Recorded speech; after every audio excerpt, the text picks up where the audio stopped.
दोस्तों आपको बता दें कि ये बसपा सुप्रीमो मायावती को लेकर बड़ी खबर है। मायावती ने छात्र आंदोलन को लेकर मोदी सरकार पर बड़ा हमला बोला था।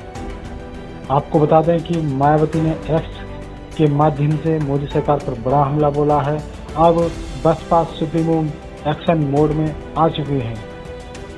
दोस्तों जो बोलते हैं कि बसपा सुप्रीमो बोलती नहीं है, मायावती चुप रहती है छात्रों के मुद्दों पर, क्या ये जो बोलते हैं बसपा सुप्रीमो के बारे में उनके मुंह पर एक तमाचा है? जी हाँ दोस्तों, बसपा सुप्रीमो मायावती ने यह साबित कर दिया है कि वो किसी मुद्दे पर चुप नहीं बैठती।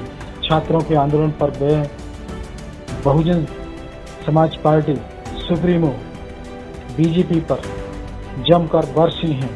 जी हाँ दोस्तों, उन्होंने पोस्ट की है एक्स पर। वो अपनी पोस्ट पर लिख रही हैं, कॉकरोच जनता पार्टी सीजेपी का देश की राजधानी नई दिल्ली में संसद के नजदीक जंतर मंतर में पिछले कई दिनों से खासकर मेडिकल की नीट जैसी विशेष परीक्षा आदि में पेपर लीक व अन्य गड़बड़ियों के दुष्परिणामों से छात्र छात्राओं व उनके परिवार के काफी बुरी तरह से प्रभावित हो रहे जीवन को लेकर जारी अनिश्चितकालीन आंदोलन के कारण सड़क से लेकर संसद तक जबरन हंगामा बरसा है।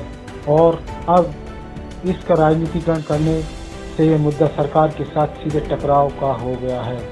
जिस विषम स्थिति से देश को निकालना जरूरी है, क्योंकि इससे दिल्ली में ही नहीं बल्कि विभिन्न राज्यों में भी आम जनजीवन प्रभावित हो रहा है।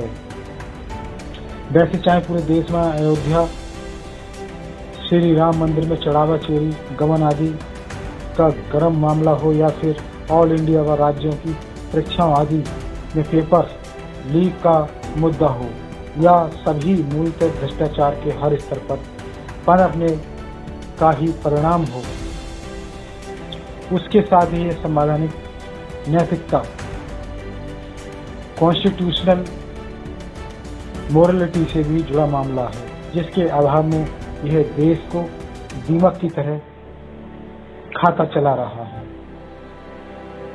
जबकि संविधान निर्माता परम पूज्य बाबा साहब डॉक्टर भीमराव अम्बेडकर ने गुड गवर्नेंस हेतु इस पर खास ध्यान देने की जरूरत पर विशेष बल दिया है।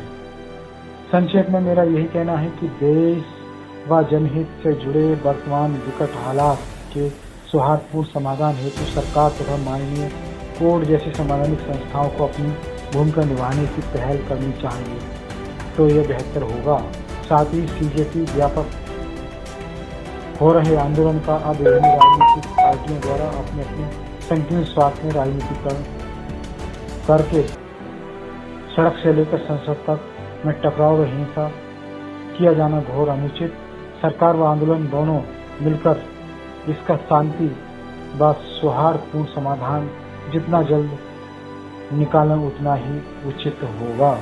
तो दोस्तों, बसपा सुप्रीमो मायावती के द्वारा यह एक बड़ी पोस्ट की गई है। उन्होंने सीधे सीधे विपक्ष पर भी हमला बोला है कि विपक्ष भी एक इस आंदोलन को राजनीतिकरण रूप दे रहा है। जिस तरह से मंच पर सभी राजनीतिक दलों के विपक्षी दलों के नेता आ रहे हैं और जिसका राजनीतिकरण हो रहा है, इसी तरह बसपा सुप्रीमो मायावती ने इसको लेकर बड़ा हमला बोला है। वहीं सरकार पर भी सीधे सीधे निशाना साधा है, मोदी सरकार पर हमला बोला है। तो ये बड़ी खबर थी मोदी सरकार को लेकर, बसपा सुप्रीमो मायावती को लेकर, और बसपा सुप्रीमो के द्वारा जो हमला बोला गया था उसको लेकर बड़ी खबर थी। धन्यवाद।